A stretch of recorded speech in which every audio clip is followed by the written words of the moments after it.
history. So, for example, was Pontius Pilate the governor of Judea? Or we saw that first century he doesn't. The reason why he doesn't believe in the historicity of the crucifixion is based on a book 600 years after, where a man who was possessed by the demon, which is what I believe, told him this. Was it necessary to bring this caveat, a man who's possessed by the demon? What emotional response are you trying to entice?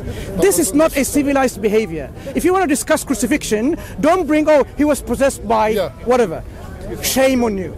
Now, to answer your points, I asked contemporary evidence.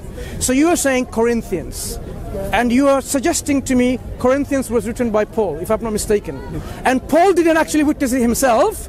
So he wasn't a contemporary first-hand witness. He got it from Peter and James. Sorry, that doesn't count as contemporary first-hand. You don't accept the testimony of Jesus. You're not listening. I have not finished. I have not finished. Let him finish and then you say. Otherwise we're not going to get... You have no first-hand witness of anyone saying, I saw it and they've written it. You have Paul saying, oh, I got it from X, Y, Z. They have witnessed the crucifixion. That, to me, is not a direct evidence, right? This is a crucial matter because your whole religion, correct me if I'm not mistaken, your whole religion revolves around the death and crucifixion of Christ. That means the standard of evidence needs to be very, very high.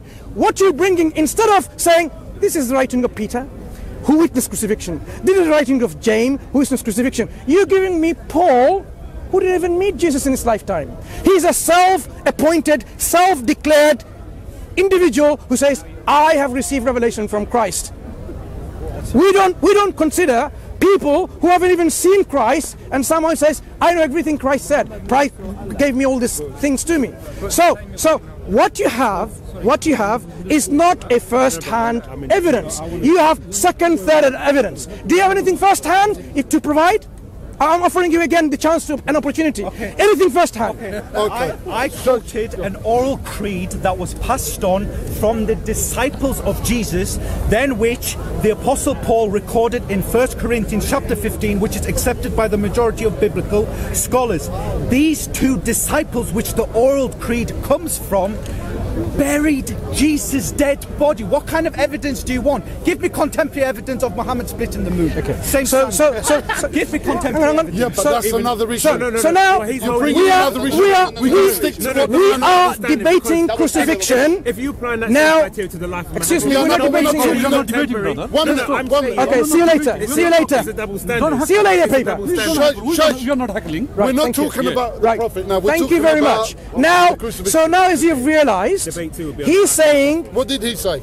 He's saying this was an oral creed transmitted to Paul. That's the summary. From eyewitnesses. Right? Thank you. From eyewitnesses. Yes. Crucifixion. Welcome salam, brother. So, from eyewitnesses. Yeah. So my point is, crucifixion is a very well-attested historical rumor. That's my stance. I don't have a problem being well-attested rumor, but it's not the reality.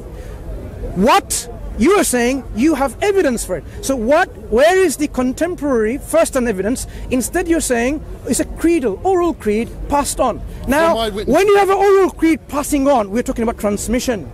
When something is transmitted from one individual to the other, you need to connect that they met each other, for example, they've heard each other from, and also the person that is being transmitted to. Peter transmits to Paul. Is Paul trustworthy? Did he have a good memory? Was he honest? Was he a man of integrity? These needs to be established, first of all, because Paul is hearing from them through oral transmission. Yeah? Okay. My 4 questions. Stick to one question. Stick to one. One question, which is for part A, B, and C. One question. Okay. Paul's integrity, right? Was Paul one with a good memory, so he recollects exactly what was told to him, transmitted to him? Was he an honest individual? Did he ever lie? Did he never lie or deceive? Okay, and was he man of a good character? Before you say, I take Paul's testimony, we need to test him, whether he's reliable and trustworthy. So provide all this evidence before you move on to the next stage. Yes. Nothing to do with the Quran now. Only stick to the question. So Galatians chapter 1 verse 18. Paul says that he went and stayed with Cephas, and the word there he uses is historistori, which means to be acquainted with knowledge. It is a historical fact which all biblical scholars affirm that the disciples of Jesus literally, which your Quran, by the way, calls Muslims, I don't know how, literally believed in Jesus' crucifixion. So we have the testimony of the disciples of Jesus. We also have Mark's Gospel. Mark's Gospel is the memoirs of the Apostle Peter, who recited, and then his amanuensis Peter wrote this down. No problem. So Peter, the Gospel of Mark, which comes from Jesus' disciple Peter, talks about the crucifixion of Jesus. Let me ask you a question. Can you provide any historical evidence that Jesus was not crucified? Yes, the question. Yes, I will provide. Can I ask you a question before all this happened? Because I was done. You but now, right. Ijaz, I'm debating. No. Ijaz, look. No. Listen. So you tell him. I am going to. No. You You can debate. Look, you can discuss Ijaz. We can discuss with Ijaz. I would be happy for you to discuss with Ijaz. But the one question I asked, enough of the introduction. I'm giving you a chance again. Can you answer the question that I asked? Then we move on. I just have. What is the question that I asked? Can you remind him about Paul? Basically, the reliability of Paul. Right. The reliability of Paul. Yes. Yeah. Okay. The reliability of That Paul. he has a good memory. He was an honest man. Never lies, never deceives. He's a good character. And man of integrity. If we're going to take Paul seriously. Yes, thank you. We don't need a running commentary. I think we do. You do. It helps. It helps. Okay. We have excellent church tradition that the Apostle Paul and the Apostle Peter died as brothers in arms in Rome. And so Peter accepted Paul as a legitimate disciple of Jesus. So Peter, who was a disciple of Jesus, accepted Paul as a man of good honor, as a man of good integrity. Why should we doubt him? And if we're paying to the same standards, the main narrator in your Quran, the Hafs Quran, is a guy called Hafs bin Sulaiman. According to your own Islamic scholars, Hafs bin Sulaiman was a liar and a thief who fabricated things against the Messenger of Allah. I have to stop you there. And Muhammad himself, the Prophet of Allah, also fabricated things against Allah by saying about the three goddesses. What's your name, by the way? Roslan. Roslan. Sorry to stop you there. I asked I'm just holding you to your own standard. No. Look, it's not about standards. First of all, standard. when you talk about compared to Islamic traditions and histories, without having knowledge of these, obviously, clearly, you just heard something from someone. Listen, you're regurgitating out.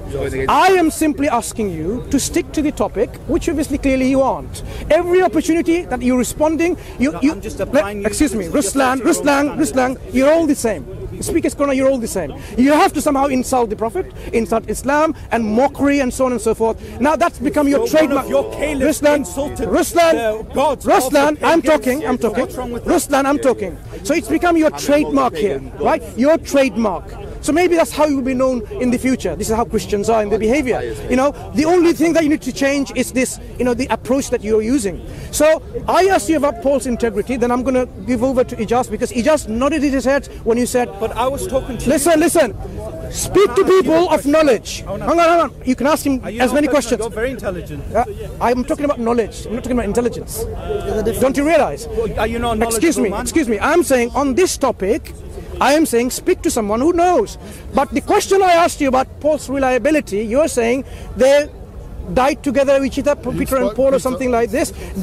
No, I said, do you have anything to corroborate, testify that he was a man possessor of good memory? Obviously you haven't got anything given me so far yet. I've asked this question so many times. Good memory.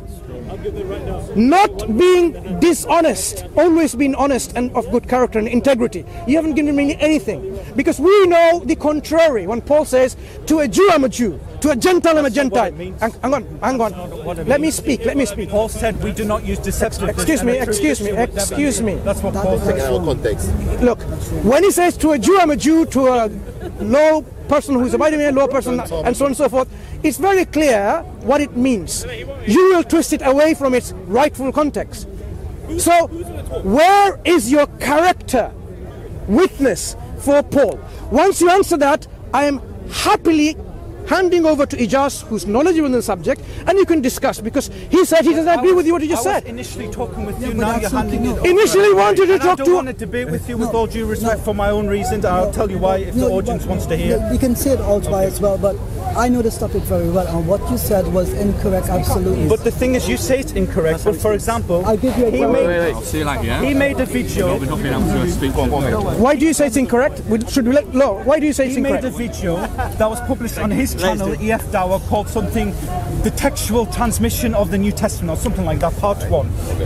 And this video was analysed by a Christian apologist by the name of Keith Thompson. Is that true? Ijaz Ahmad, in that talk, said, and I quote, he was trying to discredit Petrine authorship of the epistles. And he said, we have a New Testament scholar called Professor Marcus Bockmuir, who is a conservative scholar, and he used those words as if this is a guy who's a conservative scholar, not a liberal scholar, and comes to the conclusions that the 2 epistles weren't written by Peter.